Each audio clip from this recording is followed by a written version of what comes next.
This is Tim. I'm Mulele. And this is Critiquing Comics.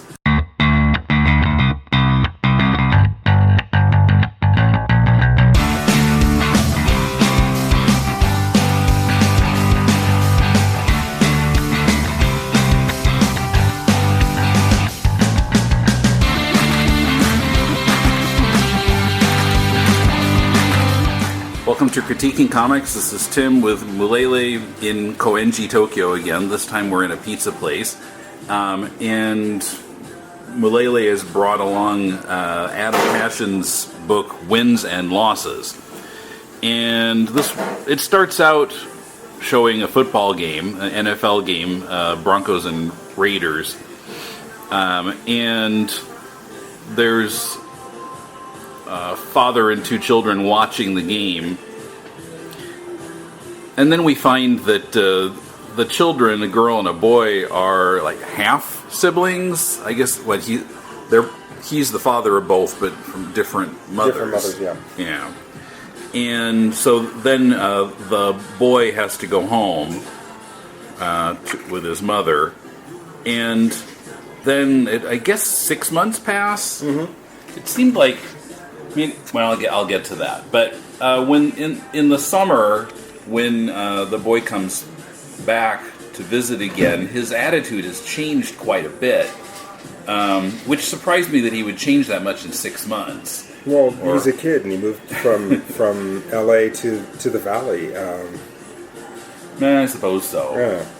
Yeah. Anyway, he doesn't seem to want to play with her anymore. He wants to hang out with this other guy in their town, Hector, and she's gotten him this football card that she thought he would really value, and he doesn't seem that interested in it.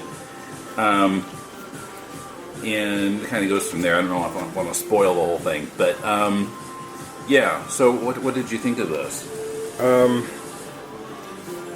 I saw Adam drawing it on his Facebook page, and I was just kind of impressed with the kind of force of nature like drawing that he was doing. It's a sped up video, but it was just him plowing through the pages, and I was very impressed because I've never done more than like half a page in a sitting, because it's like I'm tired. There's like page after page after page, like it's just sitting there doing all these pages. I'm like, wow, all right, I'm doing it wrong. But and then when I saw he said he was doing it in Copic markers, and then the book comes, and I was thinking at first, well, the Copic markers give it a very homemade look. I don't know. I kind of think it should have been done with computer colors or some other like smoother, more even tone stuff. It has a kind of markery feel to it. But very quickly I adapted to the style of the artwork, which is not at all bad, and I don't mean to make it sound like that. It's just my personal preference against markers, but the inside's black and white anyway, though. Yeah, lots of beautiful gray tones, but it is well drawn, it is well executed, and it is a solid style. It's not the same style as the previous books that we've reviewed here, which I kind of accepted as his style, as Adam's style, but I guess he's a little bit more versatile than that, and remember him talking on Facebook about how he wanted the cover to look like a football card. And so you look at the back cover, and it actually has some stats.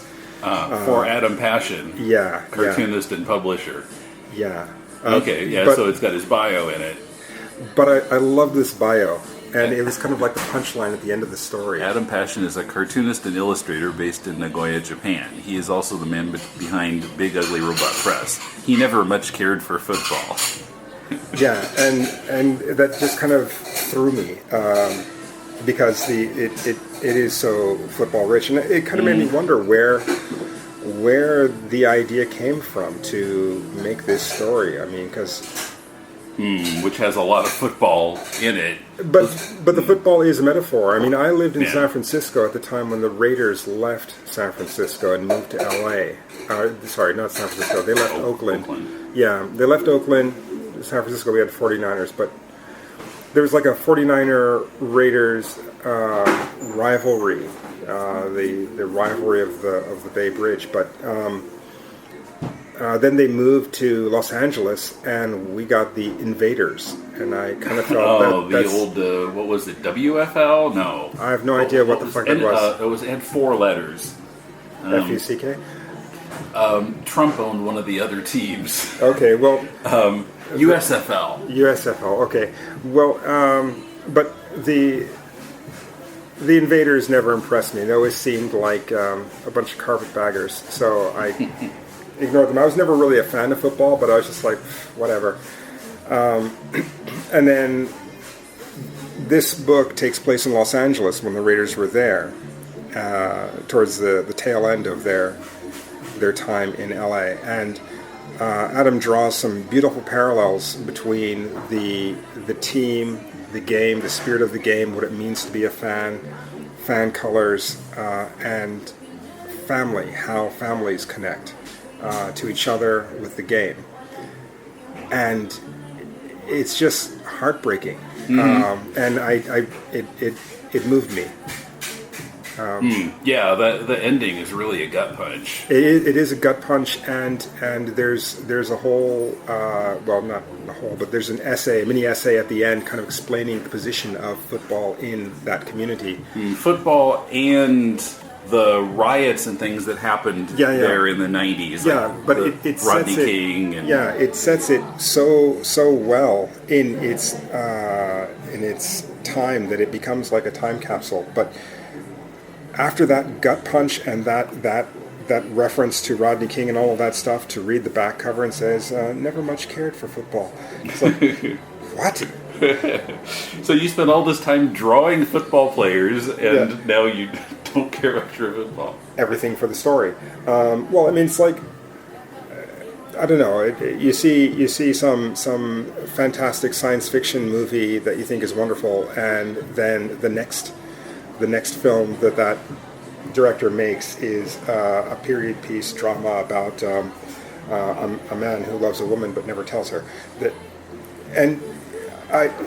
Some people are just there about the story, not necessarily about the genre or about the tools, I guess, used to tell the story. Because I'm not that interested in football either, but the story is fucking good. And is the story? Football is a very necessary part of the story. So for that, it's just an excellent book.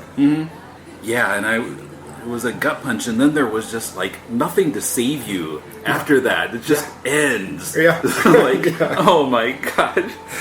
Yeah, that's where you're ending it. There's no happy ending.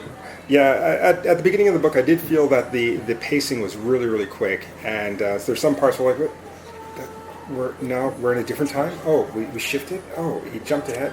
A couple of points, but the speed of the story, you kind of adapt to it. I mean, there's not much time to adapt because it is a short story, but